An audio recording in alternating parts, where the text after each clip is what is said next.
को वहां नहीं देखता, जब स्वयं के उत्थान को वहां नहीं देखता, तो मन में एक निराशा आती है। और वह निराशा अपने आप में एक समस्या बनी हुई है। अनेक लोग साधना के सूत्र, सत्य के निरूपण प्ररूपण पर प्रश्न चिन्ह लगाते हैं। कई लोग कहते हैं कि क्या साधना में कमी है, क्या धर्म में कमी है, क्या सत्य में कोई कमी है। इस प्रकार के नाना प्रश्न व्यक्तियों के खड़े होते हैं। लेकिन समस्या के अगर मूल में जाएं, समस्या की जड़ तक पहुंचने का प्रयत्न करें, तो हमें ज्ञात होगा कि वास्तविकता में तकलीफ कहां है। और अगर तकलीफ को देखने की कोशिश करें, तो कुछ तकलीफ भरे तत्व हमारे स्वयं के भीतर छुपे हुए हैं, दबे हुए हैं। और उन्हीं बिंदुओं के कारण या उन्हीं बातों के कारण हम साधना में विकास नहीं कर पाते। और उसमें एक बिंदु है नींद। क्या है? नींद। नींद को आलस के साथ भी जोड़ा जाता है, नींद को निष्क्रियता के साथ भी जोड़ा जाता है, तो नींद को अनुत्साह के साथ भी जोड़ा जाता है। लेकिन अगर हम सिर्फ नींद शब्द को पकड़ें, तो नींद हमारी एक बहुत बड़ी बाधा है। आप साधना करना चाहते हैं, साधना में विकास करना चाहते हैं, तो निद्रा विजय बहुत आवश्यक है। क्या आवश्यक है? निद्रा विजय। लेकिन वर्तमान व्यक्ति के लिए नींद को जीत पाना या नींद पर नियंत्रण बनाना एक बहुत बड़ी मुश्किल भरा काम है। लेकिन भगवान इसके लिए प्रेरणा देते हैं, निद्दम च न बहुमन्युजा। 10वें आलिम आगम में एक सुंदर प्रेरणा प्रदान करते हुए फरमाते हैं कि साधु श्रावक या साध्वी श्राविका किसी भी रूप में कोई व्यक्ति है, वह नींद को बहुमान न दे। किसको बहुमान न दे? किसको? नींद को बहुमान न दे। प्रश्न होता है कि क्या आप नींद को बहुमान देते हैं? नींद किसको मीठी लगती है? नींद किसको अच्छी लगती है? नींद सबको अच्छी लगती है, ऐसा आप लोग कह रहे हैं। लेकिन मैं ये स्वीकार नहीं कर सकता कि नींद सबको अच्छी लगती है। आप बताइए, नींद किसको अच्छी लगती है? और दूसरा कोई उत्तर? सबको तो अच्छी नहीं लगती है, जिसको आलस आता है। और एक बिंदु कहा जा सकता है, आलस नींद का ही एक पर्यायवाची या एक निमित्त मान लीजिए। लेकिन वास्तविकता में नींद को महत्व कौन देता है? नींद को महत्व वह व्यक्ति देता है जिसको सपने देखने अच्छे लगते हैं। क्या? नींद को वह व्यक्ति महत्व देता है जिसको सपने देखने अच्छे लगते हैं, और जागरण को वह व्यक्ति महत्व देता है जिससे सपने पूरे करने अच्छे लगते हैं। आपको सपने देखने अच्छे लगते हैं तो आप नींद लेते रहेंगे, और अगर आपको सपने पूरे करने हैं तो आप क्या करेंगे? जागरण का प्रयत्न करेंगे। और ये एक बहुत बड़ी समस्या है कि आपको सिर्फ ये स्वप्न की दुनिया, जो स्वप्न का लोक है, असत्य बातों से भरा या नश्वर ये लोक आपको अच्छा लगता है, और इस कारण से आपको नींद भी क्या लगती है? अच्छी लगती है, प्यारी लगती है, मीठी लगती है। नींद को मिस करना नहीं चाहते, नींद में कटौती करना नहीं चाहते, नींद को छोड़ना भी अनेक लोग नहीं चाहते। लेकिन साधक के लिए आवश्यक है नित्यम चन बहुमन्युजा, कि वह नींद को बहुमान न दे। और अगर नींद को परिभाषित करने की कोशिश करे, नींद को विस्तार से समझने का प्रयत्न करें, तो नींद अपने आप में विश्राम है। क्या है? नींद का एक रूप है विश्राम, और नींद का एक रूप है मौत। क्या है? विश्राम तो जो रोज आप किया करते हैं, और वह विश्राम क्षणिक विश्राम होता है, और एक होती है मौत, यानी कि चिर निद्रा। क्या होती है? तो नींद और मौत में भी एक बहुत बड़ा क्या है? अंतर नहीं है, बहुत समानता है, बहुत बड़ी समानता है। किसी कवि ने, और कवि का नाम भी मुझे याद आ रहा है, मुनिश्री बुद्धमल जी स्वामी, जो हमारे धर्म संघ के विशेष ख्यातनाम संतों में एक संत, शासन गौरव मुनिश्री बुद्धमल जी स्वामी ने एक भावों को अभिव्यक्त करते हुए नींद पर कुछ लिखा, और उन्होंने कहा कि नींद मौतरी एक बूंद है। क्या? नींद मौतरी एक बूंद है, मौत नींद की धारा। क्या?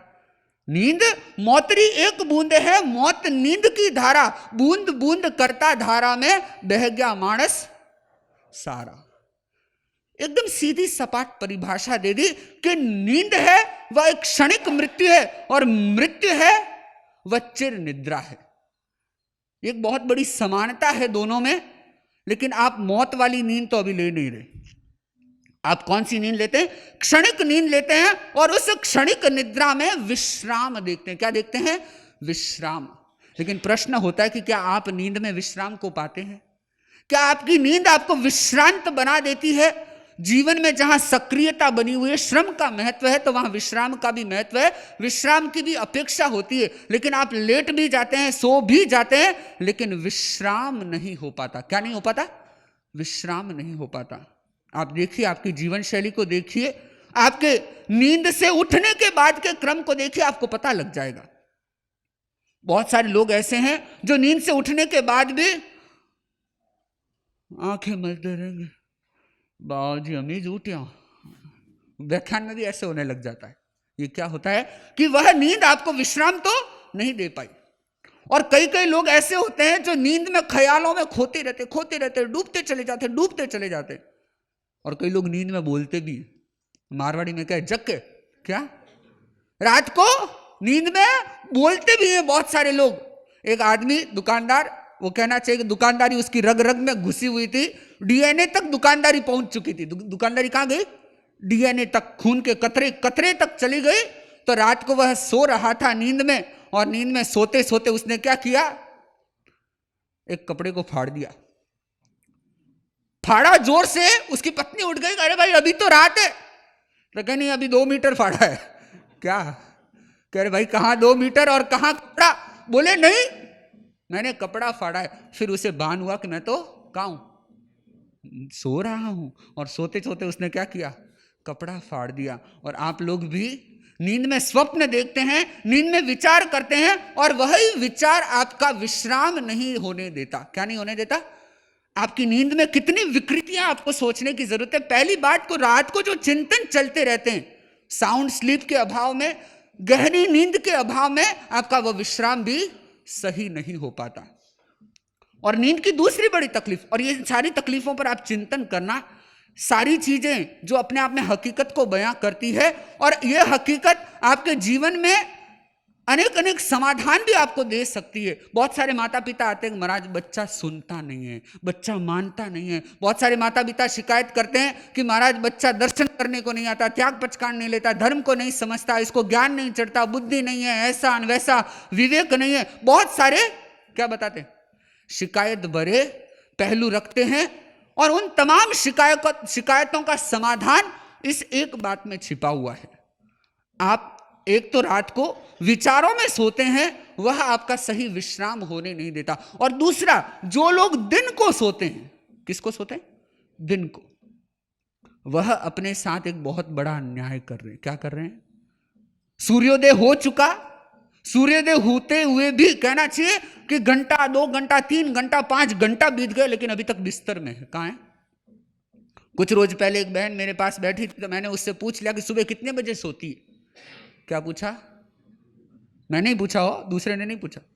मैंने क्या पूछा? सुबह कितने बजे सोती है। एक बार तो वह भी सक पका गई कि महाराज क्या पूछ रहे हैं, और सुबह कितने बजे उठते हैं, ऐसा तो प्रश्न सभी लोग पूछते हैं। लेकिन मैंने क्या पूछा? सुबह कितने बजे सोती है, यानी कि आधी रात निकल जाने के बाद सोते हैं लोग, 2 बजे, 3 बजे, 4 बजे। और वह निद्रा आपका सही विश्राम नहीं होने देती, और आप इस नींद की विकृति से कितने परेशान होते हैं। अमूमन देखना, लोगों को कफ की शिकायत मिलेगी। सुबह सुबह उठते हैं, बार बार कफ थूकना पड़ता है उनको, बार बार नाक साफ करनी पड़ती है। और वह कहना चाहिए घंटे 2 घंटे तो ऐसा ही क्रम लगता है कि फेफड़ों में और नाक के आसपास या इस क्षेत्र में, ये जो अपनी कनपट्टी है, यहां आपको थोड़ा भारीपन लगेगा। और यह भारीपन समय पर न सोने के और समय पर न उठने के कारण होता है। किस कारण से होता है? कहा जाता है, आयुर्वेद में माना जाता है कि जो व्यक्ति दिन को सोता है, कब सोता है? दिन को, डे टाइम में जब सोते हैं, तो कहते हैं कि हमारे शरीर में स्निग्धता बढ़ती है। क्या बढ़ती है? स्निग्धता, चिकनाहट बढ़ती है। और वह चिकनाहट आपको सक्रिय नहीं होने देती, वह चिकनाहट नाना प्रकार की बीमारियों को भी पैदा करती चली जाती। तो ये विकृति आज के लोगों में बनी हुई है। आप कहेंगे कि महाराज ये बातें क्या हवा में हो रही है? इन बातों के पीछे आधार क्या है? कैसे प्रमाण मान ले कि हाँ ये बात सही है? आप देख लीजिए, जब आपके घर में शादी ब्याह के प्रसंग होते हैं, शादी ब्याह के प्रसंग होते हैं, चलो पहले तो लोग बहुत गाते थे, बायों हों ज्यों गाते, गीत के वह क्रम चलते थे घरों में। क्या होते थे? गीत उत्सव होते थे, महिलाएं गीत गाती थी। लेकिन अब गीत तो बंद हो गए। अब गीत अगर गाए जाते हैं तो वो टेप रिकॉर्ड या डीजे पर बजते हैं। आप लोग मुंह से तो शायद कोई गिने चुने परिवारों में गाए जाते होंगे, और उन गिने चुने परिवारों में भी गिनी चुनी महिलाएं गाती होगी। लेकिन फिर भी देखना, 2-3 दिन का जो फंक्शन अटेंड करते हैं, अमूमन देखना आप, उसके बाद आपको खांसी जुकाम होती है कि नहीं होती? अधिकतम लोगों को यह तकलीफ होती है। क्यों? क्योंकि आप रात्रि जागरण करते हो, आपकी नींद अव्यवस्थित हो जाती है, और उसके कारण आप उस समस्या से क्या होते हो? आमने सामने हो जाते हो। तो हमारे शरीर में स्निग्धता का प्रमाण बढ़ जाता है जब हम दिन के समय में भी सोते रहते हैं। कई लोगों की आदत बन चुकी है कि जैसे ही 2 बजे बेड पे चले जाओ। कब? 2 कौन से? दिन के 2। रात को भी 2 बजे सोने जाते हैं, दिन को भी 2 बजे सोने जाते हैं। दिन को 2 से 5 नींद लेंगे। बहुत सारी बहनें भी होगी, कुछ भाई लोग भी होंगे जिनको शायद दोपहर की नींद क्या है? मस्त है। आप समझ लीजिए कि वह दिन की नींद आपको क्या करने वाली है? आपको साधना से दूर करने वाली है, आपके विवेक शक्ति को शून्य करने वाली है, आपके उत्साह को भी प्रभावित करने वाली है। अनेक अनेक दुष्परिणाम उसके देखे जाते हैं। तो जब आप इस विकृति से ग्रसित होते हैं तो वह नींद भी आपको क्या करती है? साधना में एक बाधा पहुंचाती है, आपके आध्यात्मिक विकास में एक बहुत बड़ा रोड़ा बन जाती है, और भी अनेक अनेक दुष्परिणाम हो सकते हैं। और जब व्यक्ति गलत समय में सोता है, एक और दुष्परिणाम देखा जाता है। आप जब सुबह उठते हैं तरोताजा महसूस नहीं करते, जो मैंने पहले भी कहा। और इस तरोताजा महसूस नहीं करने के साथ साथ कई लोगों का ऐसा होता है कि सुबह उठते हैं, आधे घंटे तक सिर भारी रहता है, या आधे घंटे 1 घंटे तक वो कहते हैं ना, क्या कमर अकड़ी हुई है, कंधे अकड़े हुए हैं, ये फ्रोजन शोल्डर बोलते हैं, क्या बोलते हैं, है ना? ये बहुत सारी बीमारियां नींद के स्लीपिंग डिसऑर्डर्स के कारण ये चीजें पैदा होती है। या तो आप अति नींद ले रहे हो, या नींद को क्या कर रहे हो? अव्यवस्थित कर रहे हो, या नींद को एकदम कम कर रहे हो। ये सारी की सारी चीजें आपको प्रभावित करती है, आपकी मानसिकता को क्या देती है? झटका देती है। आपकी मानसिकता को, आपके मनोभावों को बहुत अत्यधिक मात्रा में प्रभावित करती है। तो भगवान महावीर ने यह भी नहीं कहा कि नींद मत लो, भगवान महावीर ने यह भी नहीं कहा कि नींद लो, भगवान महावीर ने यह भी नहीं कहा कि नींद ज्यादा लो। भगवान महावीर ने क्या कहा? निद्दम च न बहुमन्यजा, कि नींद को बहुमान न दे। तो हम नींद को अत्यधिक अभिमान या बहुमान न दें कि जब मन हुआ सो पड़े। कईयों को बेड ही प्यारा लगता है। क्या लगता है? और कई लोग बेड के प्रति बहुत जागरूक हैं। किसके प्रति? बेड के प्रति। एक घर में गए हम, काफी समय हो गया, मुझे क्षेत्र तो याद नहीं, लेकिन एक घर में गया तो वो मैट्रेस पड़ी थी, तो उसके ऊपर एक स्टिकर देखा मैंने, और उसके ऊपर लिखा हुआ था अप्रैल, मई, जून, जुलाई, अगस्त, सितंबर, अक्टूबर। मैंने देखा ये क्या अड़ंगा है, इस गद्दे पर ये महीनों के नाम क्यों लिखे हुए हैं? अप्रैल टू अक्टूबर। फिर मैंने दूसरी तरफ भी देखा तो उस तरफ अलग लिखा हुआ था नवंबर टू मार्च। क्या लिखा हुआ था? नवंबर टू मार्च। मैंने कहा ये तो नई चीज है। तो उस आदमी से पूछा भाई साहब ये क्या है? कि महाराज इस गद्दे की खासियत है, इसको सीधा और उल्टा दोनों तरीके से लगाना होता है। सर्दी में इसको इस साइड ऊपर रखते हैं और गर्मी में इस साइड ऊपर रखते हैं। आप देखिए कि लोग नींद को कितना महत्व देते हैं, कितनी बारीकी से ध्यान देते हैं। आपको यह पता नहीं कि मुपत्ति सीधी कौन सी होती है, उल्टी कौन सी। बहुत सारे लोग किसमें लगाते हैं? आनंद फानन तेजी फुर्ती में चल जाता है। चलता है कि नहीं चलता? और किसके प्रति जागरूक है? गद्दे के प्रति जागरूक है। ऊपर कौन सा रखना, कौन से महीने में, कौन से मौसम में कौन सा ऊपर रखना है। तो लोग नींद को बहुत बहुमान देते हैं। तो भगवान महावीर ने इसी का निषेध किया कि तुम नींद को बहुमान न दो। तो क्या होना चाहिए? श्रम और विश्रम, यानी कि श्रम में और विश्राम में क्या होना चाहिए? एक संतुलन होना चाहिए। और जब ये संतुलन गड़बड़ाता है तब कहना चाहिए कि हमारी साधना की मानसिकता, हमारी संयम की मानसिकता, हमारी धर्म आराधना की मानसिकता बहुत प्रभावित होती है। और आप अगर इस समस्या से जूझ रहे हैं तो एक चीज पर काम करना शुरू कीजिए कि अपनी नींद को अव्यवस्थित मत होने दो, अपनी नींद को बहुमान न दो। जब मन पड़े तब मत सो जाओ, बहुत जागरूक होने की जरूरत है। और यह संतुलन आपके साधना के विकास में एक महत्वपूर्ण भूमिका निभाएगा।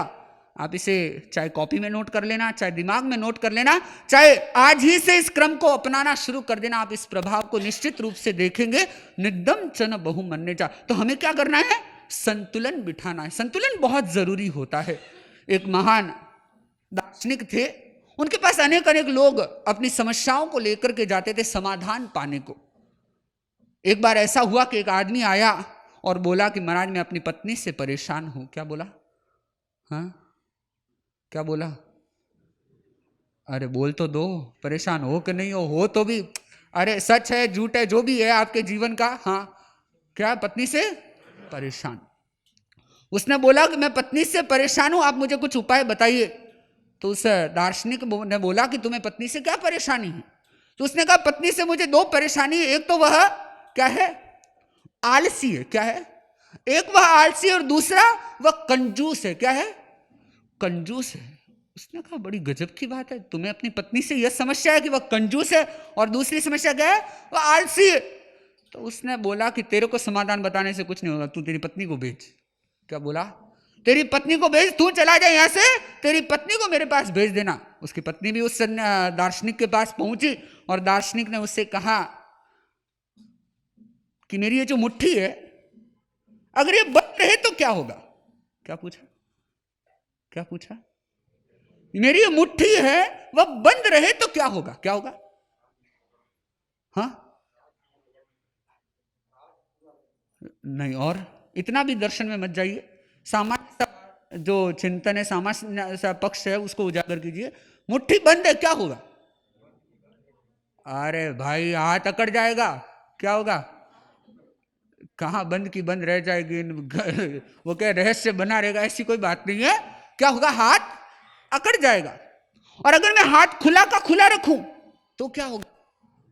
तो भी अकड़ जाएगा, तो भी समस्या हो जाएगी। और जहां बंद करना है और जहां खोलना है, अगर इसका मैं ध्यान रखूं तो क्या होगा? वर्किंग चालू रहेगा कि नहीं रहेगा? यानी कि क्या? तो फिर लोग बैठे थे आसपास में और उन्होंने कहा कि ये जो महिला है बहुत सोच समझ वाली। कौन सी है? प्रशंसा करनी पड़ती है। वास्तविकता भी होगी शायद उस दार्शनिक ने उसमें कुछ विशेष गुण देखे होंगे। तो वह दार्शनिक बोला कि यह महिला बहुत जानकार है, समझदार है। तभी इसने क्या कह दिया कि अगर हाथ बंद रहेगा तो अकड़ जाएगा और हाथ अगर खुला रहा तो भी अकड़ जाएगा। तो ये महिला समझदार भी है और दूरदृष्टि भी है। इसकी दृष्टि कैसी है? दूरदृष्टि है, ये दूरदर्शी महिला है। और जब ये बात कही तो उसने उस महिला से कहा, उस दार्शनिक ने महिला से कहा कि तुम इस बात का ध्यान दो, ना तो हाथ को पूरा खुला रखना है और ना बंद रखना है, तुम इसका संतुलन बिठा लो। और अगर ये संतुलन बना रहा तो तुम्हारी हाथ की सक्रियता भी बनी रहेगी और तुम्हारा जो पारिवारिक समस्या का कारण है वह समस्या का समाधान भी हो जाएगा। तो हमारे जीवन में भी ऐसा ही है। बहुत जागना भी हमारे लिए अच्छा नहीं है, तो बहुत सोना भी हमारे लिए अच्छा नहीं है। तो इसमें संतुलन होना चाहिए और वह संतुलन आप अनेक अनेक रूपों में कर सकते हैं, अनेक अनेक माध्यम इसके बन सकते हैं। आपने सुना होगा कि श्रमण भगवान महावीर जिन्होंने कायोत्सर्ग को महत्व दिया। किसको महत्व दिया? कायोत्सर्ग को महत्व दिया, क्योंकि वह कायोत्सर्ग अपने आप में शरीर को भी विश्राम देने का एक बहुत बड़ा निमित्त बना। तो श्रमण भगवान महावीर ने जो कायोत्सर्ग को महत्व दिया वह भी हमें क्या करना चाहिए? सीखने का प्रयत्न करना है कि हम भी कायोत्सर्ग का अभ्यास करें। और कहा जाता है कि आधे घंटे का कायोत्सर्ग आपकी 4 घंटे की नींद पूरी कर सकता है। एक सही कायोत्सर्ग, सही रूप में किया हुआ शरीर का शिथिलीकरण, रिलैक्सेशन आपकी 4 घंटे की नींद को पूरा कर सकता है। तो वहीं जो आज आप जिन समस्याओं से जूझ रहे हैं, अनिद्रा की बीमारी, अति निद्रा की बीमारी, जो आज के लोगों को हो रही है, इससे आपको बचने की जरूरत है। और इसका हमारे धर्म भावना में, हमारे संयम साधना के संस्कारों के ऊपर एक बहुत बड़ा प्रभाव है। तो स्वयं को अगर आगे बढ़ाना चाहते हैं, हमारी चर्चा का विषय चल रहा है कि वैसे कैसे वैराग्य वृद्धि हो, कैसे विरक्ति के भाव दिन दूनी रात चौगुनी गति से बढ़ते चले जाएं। तो इस समस्या से जब आप निजात पालेंगे, इस समस्या से जब आप मुक्त हो जाएंगे, समस्या जो अति निद्रा की है या अनिद्रा की है, इन दोनों समस्याओं से मुक्त होकर आप जहां विश्राम और श्रम दोनों का जब संतुलन बिठा लेंगे, तो कह सकते हैं कि आप में एक वैसी योग्यता का विकास होगा जो आपको साधना में आगे बढ़ा सकेगी। तो घर परिवार के किसी भी सदस्य में अगर आप ये समस्या देख रहे हैं कि वह धर्म भावना विवेक जागरण में पीछे है, फिसड्डी है, तो आप उसकी स्लीपिंग डिसऑर्डर्स को खत्म करके क्या करना है, आपको संतुलन बिठाना है। तो हम इस संतुलन के प्रति जागरूक बने। इन्हीं भावनाओं के साथ विनम्र निवेदन मुनिश्री हिमांशु कुमार जी शाम से। ओम अरहं सुगुरु शरणं विघ्न हरणं मिटे मरणं सहज हो मन जगे चेतन करे दर्शन स्वयं के हम बने अरहं बने अरहं बने अरहं बने अरहं। परम प्रभु को प्रणाम। परम पूज्य गुरुदेव आचार्य श्री महाश्रमण जी को वंदन। मुनि हेमंत कुमार जी, श्रावक श्राविकाओं,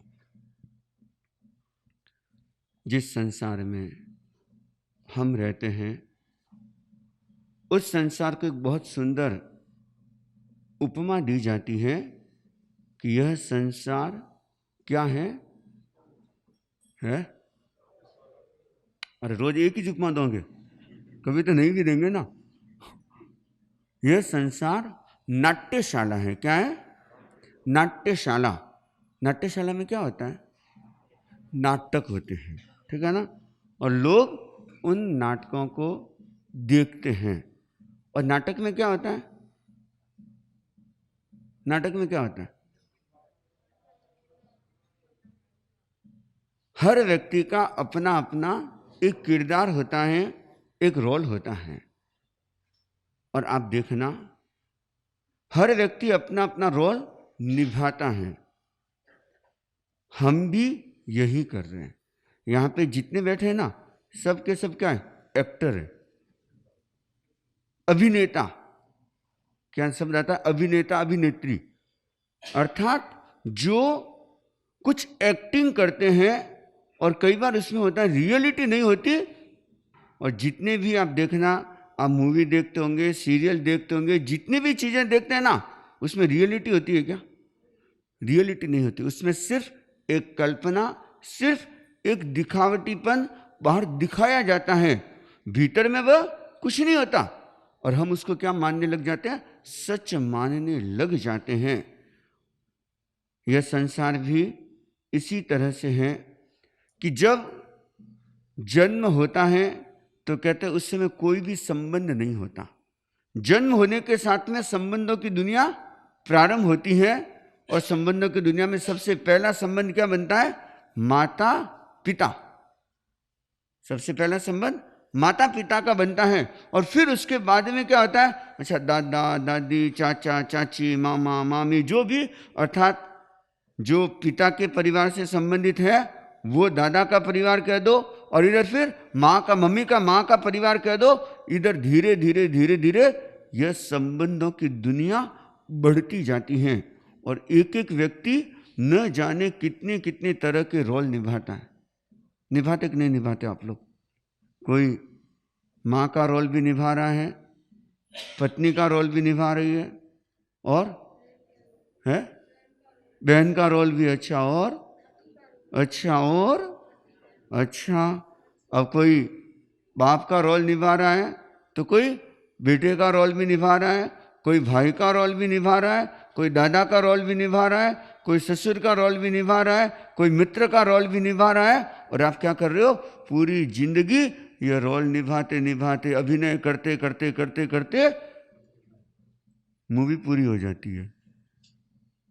लेकिन देखना, इन संबंधों की दुनिया में सच्चाई कितनी है। संबंधों की दुनिया की सच्चाई को समझने की कोशिश करना। और हम जो रिलेटिव सुख के बारे में जान रहे हैं, और रिलेटिव सुख कितने प्रकार के? 7 प्रकार के माने जाते हैं। और इसमें अभी हमने 3 रिलेटिव सुखों के बारे में बात की है। पहला कौन सा था? स्वास्थ्य का सुख। और दूसरा कौन सा? संपत्ति का। तो तीसरा सौभाग्य का सुख। और आज हम जो बात कर रहे हैं वो है संबंधों का सुख। कौन सा है? संबंधों का सुख। और ये मान के चलना कि ये कौन सा सुख है? रिलेटिव सुख है। रियल सुख नहीं है, वास्तविक सुख नहीं है, आत्मिक सुख नहीं है, परमानेंट वाला सुख नहीं है। ये कौन सा सुख है? टेम्परेरी, थोड़ी देर तक चलने वाला सुख है। और जितने भी हम संबंध देखते हैं, देखना वो थोड़ी देर आपको सुख देते हैं, लेकिन उसके बाद में क्या होता है? उसके बाद में वही सुख आपके दुख का कारण बन जाता है। क्योंकि वो कौन सा सुख है? रिलेटिव सुख है। शादी हुई और शादी होने के 2-3 साल बीत गए तो किसी ने पूछ लिया कि कैसी चल रही है? तो कहा कि पहले तो चंद्रमुखी थे, फिर सूर्यमुखी बने दूसरे साल, और तीसरे साल में और हंगन ठाए। अरे वाह, ये बात तो पहले ठाव है। फिर क्या बन गए? ज्वालामुखी। क्यों? क्योंकि ये संबंधों की दुनिया है, और संबंधों की दुनिया में यही होता है। इसलिए भगवान प्रभु महावीर ने कहा सव्ये संजोग लक्षणा। क्या कहा? सव्ये संजोग लक्षणा, कि जितने भी संबंध हैं वो क्या है? संयोग लक्षण वाले हैं और वियोग लक्षण वाले हैं। संयोग का मतलब होता है जुड़ना, और वियोग का मतलब होता है बिछुड़ना। तो ये जितने भी हमने संबंध बना रखे हैं ना, वो कौन से लक्षण वाले? संयोग और वियोग लक्षण वाले हैं। कि आज अगर वो संबंध जुड़े हैं तो एक दिन वो संबंध टूट भी जाते हैं। इसलिए कहते हैं इन पर कभी विश्वास मत करना। हाँ, बिना विश्वास किए थोड़ा बहुत तो देखो करना भी पड़ता है, लेकिन अति विश्वास तो कभी मत करना। तो यह संबंध कितनी तरह के होते हैं, हम थोड़ी सी चर्चा कर लेते हैं। कि 6 तरह के संबंध माने जाते हैं। कितनी तरह के? 6 तरह के संबंध माने जाते हैं। एक तो होते हैं स्वार्थ से भरे हुए संबंध। कौन से संबंध? स्वार्थ से भरे हुए संबंध होते हैं, जिसमें स्वार्थ की प्रमुखता होती है। जब तक स्वार्थ सदता है तब तक वो संबंध बना हुआ रहता है, और जिस दिन स्वार्थ निकल जाता है उस दिन घी में मक्खी की तरह निकाल के फेंक देते हैं। और यह तो जिंदगी में बहुत लोगों के अनुभव होगा।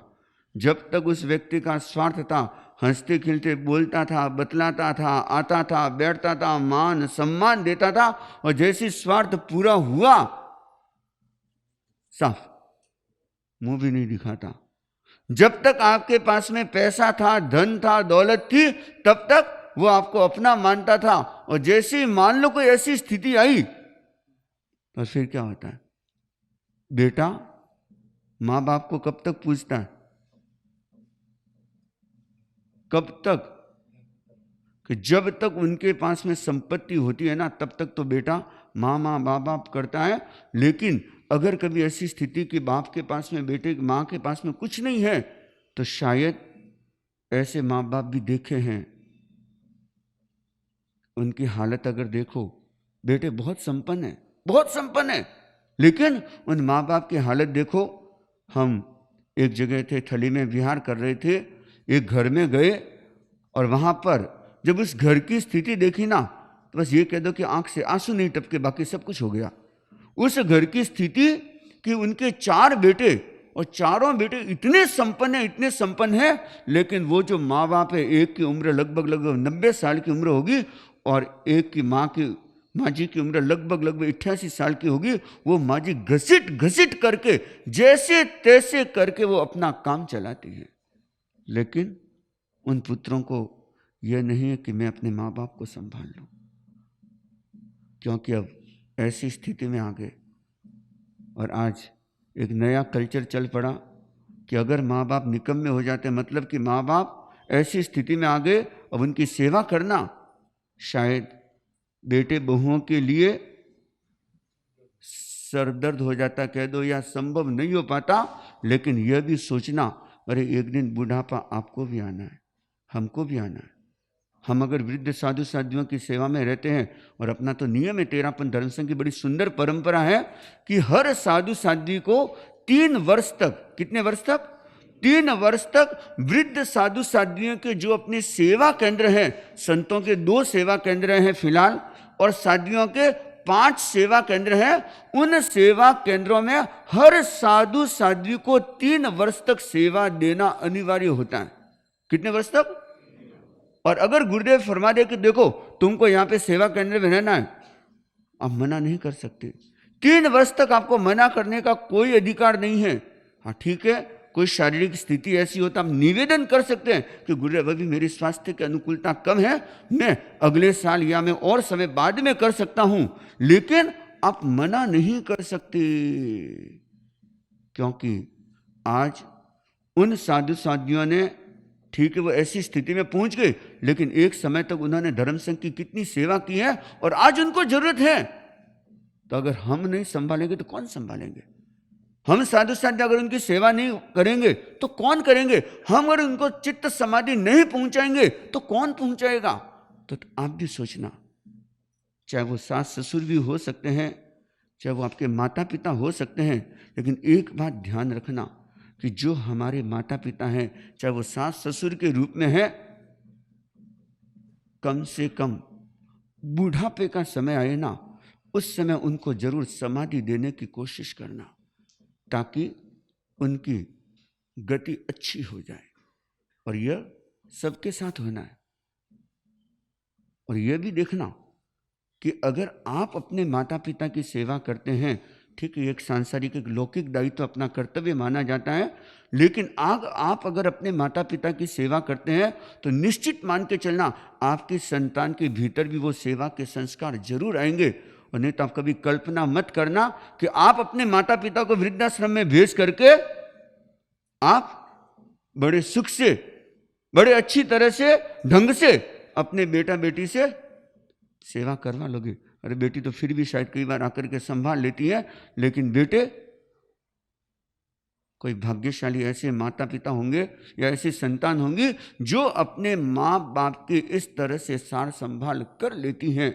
हम चंडीगढ़ जा रहे थे, शिमला जा रहे थे, 2 साल पहले की बात, 3 साल हो गए, और उस समय हम एक जगह गए, जीरकपुर, चंडीगढ़ पंचकुला उस साइड में जीरकपुर है, तो वहाँ पर हमें एक घर में रुके, हरियाणा का परिवार है, और बहन बहुत सेवा उपासना किया करती थी, और वेदनीय कर्म का उदय कहो कि ऐसी स्थिति कि वो एकदम बेड पे।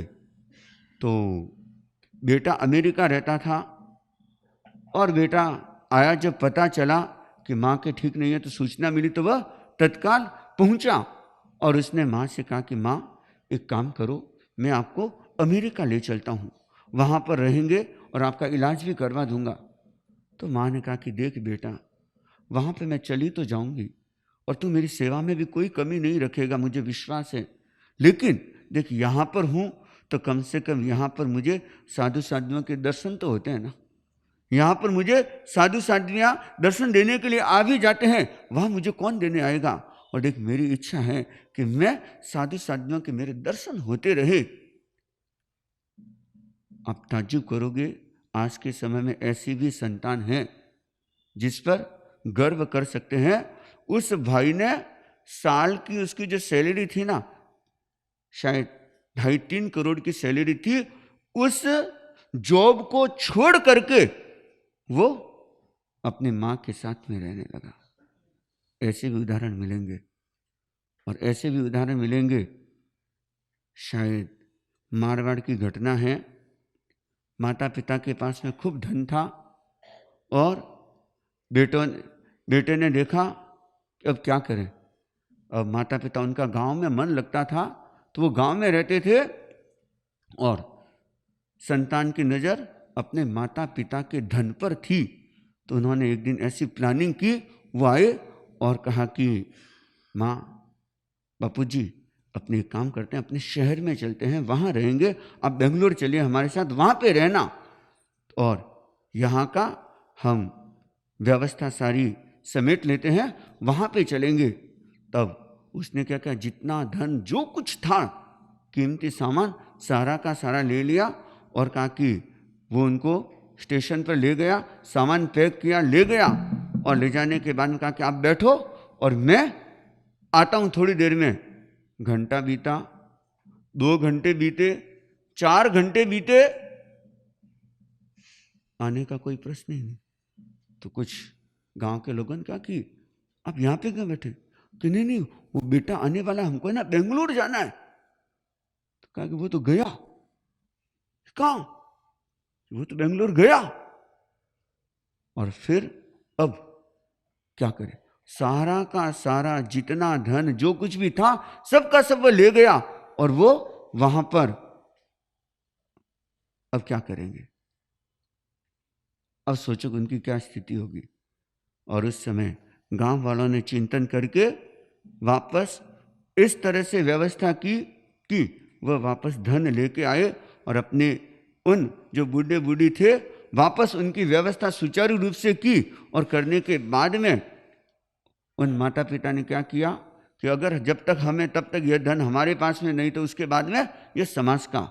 लेकिन आप देखना, ऐसे भी संतान है जो अपने माँ बाप को बीच सड़क में भी छोड़ देती हैं। तो यह संबंधों की दुनिया का पहला आधार क्या माना जाता है? स्वार्थ। कि स्वार्थ के धागे के साथ में जब तक वह संबंध जुड़ा हुआ रहता है तब तक व्यक्ति क्या करता है, उस संबंध को निभाता है। लेकिन जैसे स्वार्थ टूट गया तो इतने में वह संबंध भी टूट जाता है। तो पहला जो संबंध है वो स्वार्थ से भरा हुआ होता है, और दूसरा संबंध होता है पारिवारिक। दूसरा संबंध क्या होता है? पारिवारिक होता है, कि जिसमें मोह की प्रबलता होती है। परिवार में साथ में रहते हैं बेटा, बहू, पोता, पोती, सास, ससुर, माँ, बाप, ये सारे संबंध जो होते हैं ना, ये किससे जुड़े हुए होते हैं? मोह की प्रबलता से जुड़े हुए होते हैं। और तीसरे प्रकार के संबंध होते हैं सामाजिक। समाज के साथ में जुड़े हुए रहते हैं, तो उस समय व्यक्ति उन संबंधों को निभाने की कोशिश करता है, लेकिन वो भी जब तक अपना काम निकलता है, जब तक अपने साथ में मिलकर चल सकते हैं उतने तक चलते हैं। लेकिन कई लोग तो ऐसे होते हैं वो सामाजिक संबंध भी तोड़ देते हैं, नहीं रहना चाहते, स्वतंत्र अपने ढंग से रहने की कोशिश करते हैं। तो ये तीसरे प्रकार के संबंध कौन से होते हैं? सामाजिक संबंध होते हैं। और चौथे प्रकार के संबंध होते हैं व्यवहारिक। चौथे कौन से होते हैं? व्यवहारिक। सिर्फ व्यवहार निभाने के लिए व्यक्ति संबंध बनाता है। जब मिलते हैं तो अच्छा, रास्ते में आपस में मिलते हैं तो हाय हेलो कर लेते हैं, बोल लेते हैं, जय जिनेंद्र कर लेते हैं, या थोड़ी मान मनवार कर लेते हैं। बस व्यवहार निभाने के लिए उन संबंधों को प्रमुखता दी जाती है। और पांचवें प्रकार के संबंध होते हैं आत्मीय संबंध। कौन से होते हैं? आत्मीय संबंध। आत्मीय संबंध किसी व्यक्ति में विशेष गुण है या उस व्यक्ति का व्यक्तित्व विशेष है, उससे प्रभावित होकर के व्यक्ति उससे संबंध जोड़ता है, उससे संबंध रखता है। यह आत्मीय संबंध कहलाता है। और छठा कहा जाता है आध्यात्मिक संबंध। छठा कौन सा है? आध्यात्मिक संबंध। भगवान प्रभु महावीर और गणधर गौतम का संबंध कौन सा था? आध्यात्मिक। गुरु शिष्य का संबंध माना जाता है। साधु साध्वियों के साथ में श्रावक श्राविकाओं का संबंध कौन सा माना जाता है? आध्यात्मिक संबंध माना जाता है। तो ये जो संबंध होते हैं, लेकिन यह सच्चाई है, यह संबंध भी कुछ समय के लिए रहते हैं, और एक समय के बाद में यह संबंध भी क्या हो जाते हैं? छूट जाते हैं।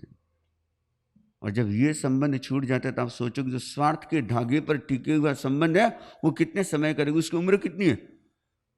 उसकी वैलिडिटी कितनी है? जो स्वार्थ के धागे से रिश्ते बने हुए हैं, जो स्वार्थ के धागे से संबंध जुड़े हुए हैं, उसकी वैलिडिटी कितनी है? कितनी गारंटी है? कोई गारंटी नहीं है इसकी कोई गारंटी नहीं है, क्योंकि वो संबंध सिर्फ तभी तक है जब तक स्वार्थ की पूर्ति हो रही है। नहीं तो वे संबंध इस तरह के हो जाते हैं कि कल जो लगता था कि अरे देखो इनके तो आपस में कितना अच्छा था, और आज जब देख रहे हैं तो एकदम विपरीत दिखता है। तो इन संबंधों की दुनिया की सच्चाई को समझने की कोशिश करें। और बड़ा सुंदर कहा गया, ये संबंधों की माला, रिश्तों की माला तो, रिश्तों की माला तो एक पल में बिखर जाए, रिश्तों की माला तो, रिश्तों की माला तो एक पल में बिखर जाए, प्राणों पे बिठाते जो, प्राणों पे बिठाते जो प्राण हरते नजर आए, रिश्तों की माला तुम। कहती कोई जननी सुत बिन अंगना सूना, कहती कोई जननी सुत बिन अंगना सूना, तब अमर कुंवर वाली, तब अमर कुंवर वाली तस्वीर उभर आए, रिश्तों की माला तो, रिश्तों की माला तो एक पल में बिखर जाए, रिश्तों की माला। ये रिश्तों की माला है ना, कब टूट जाए नहीं पता। कई लोग माला फेरते ना, वो माला फेरते फेरते माला टूट जाती है। तो ऐसे ही ये रिश्तों की माला भी कब टूट जाए नहीं पता। और जिसमें एक उदाहरण दिया गया कि जो ये माँ कहती है कि अरे देखो, बिना संतान के, बिना बेटे के तो मेरा अंगना सूना है, लेकिन ऐसी भी माँ देखी है कि जो अपने बेटे को बेच भी देती है। और अमर कुमार की घटना सुनी भी होगी कि किस तरह से थोड़े से धन के लिए वह अपनी संतान को बलि के लिए दे देती हैं। और ऐसे आजकल तो अखबारों में कितने कितने केसेस पढ़ते हैं, कितनी कितनी घटनाएं पढ़ते हैं कि किस तरह से माँ अपनी ही संतान की अपने हाथों से हत्या भी कर देती हैं। तो हम इस सच्चाई को समझ लेंगे, संसार क्या है, एक नाट्यशाला है, और जहाँ हर व्यक्ति को अपना सिर्फ किरदार निभाना है, अपना रोल निभाना है। और जितने भी रोल हैं बस हमको सिर्फ और सिर्फ क्या करने हैं, निभाने हैं। सच्चाई नहीं है, सत्य नहीं है, परमानेंट नहीं है, बस मेरे को ये दायित्व, मेरा ये कर्तव्य है और मुझे निभाना है। अगर आपने इतनी सी सच्चाई को जान लिया ना, तब तो देख लेना कि आप इस रिलेटिव सुख की सच्चाई को समझ करके किस तरफ आगे बढ़ोगे, रियल सुख को पाने की तरफ। लेकिन रियल सुख की तरफ बढ़ना भी तो आसान नहीं होता ना, क्योंकि बीच में ऐसे अवरोध आते हैं, ऐसी बाधाएं आती हैं जो हमें रियल सुख पाने में रोकती हैं। इसीलिए हम इस रिलेटिव सुख के नेचर को जानने की कोशिश करें कि जो रिलेटिव सुख है ये 7 प्रकार का 7वां सकार है। तो आज हमने चौथे सकार के बारे में बात की है। चौथा सकार कौन सा है? संबंधों का सुख। कौन सा सुख है? संबंधों का सुख। और ये कौन सा? रिलेटिव सुख है। याद रखना, अभी हम जब बात करें रिलेटिव, सिर्फ और सिर्फ रिलेटिव सुख के बारे में बात कर रहे हैं। और ये निश्चित रूप से रिलेटिव सुख के 7 लक्षण याद है किसी को? 7 लक्षण कौन से? रिलेटिव सुख का 7 बिंदु ऐसे जिससे हम पता कर सकते हैं कि रिलेटिव सुख है कि रियल सुख है। पहला कौन सा था? जो दूसरों पे निर्भर है, खुद से कुछ नहीं है। दूसरा अगर है तो वो सुख मिलेगा, नहीं तो नहीं मिलना है। तो जो डिपेंडेंट है, टेम्परेरी है, थोड़ी देर के लिए टिका हुआ रहेगा, जिसका कोई भरोसा नहीं किया जा सकता। और तीसरा चेंजेबल, जो निश्चित रूप से बदलेगा। चौथा जो पुण्य पर टिका होगा। अगर पुण्य प्रबल है तो देखना, और ये होता है परिवारों में भी देख लेना, अगर पुण्य प्रबल है तो बेटे बहू सब सेवा में खड़े रहते हैं, और नहीं तो अंतिम समय में कोई नहीं आता। जब सुख दुख की घड़ी आती है उस समय सब साथ में होते हैं, और अगर पुण्य प्रबल नहीं होता है तो कोई नहीं होता। तो चौथा क्या है? पुण्य पर आधारित है। और पांचवा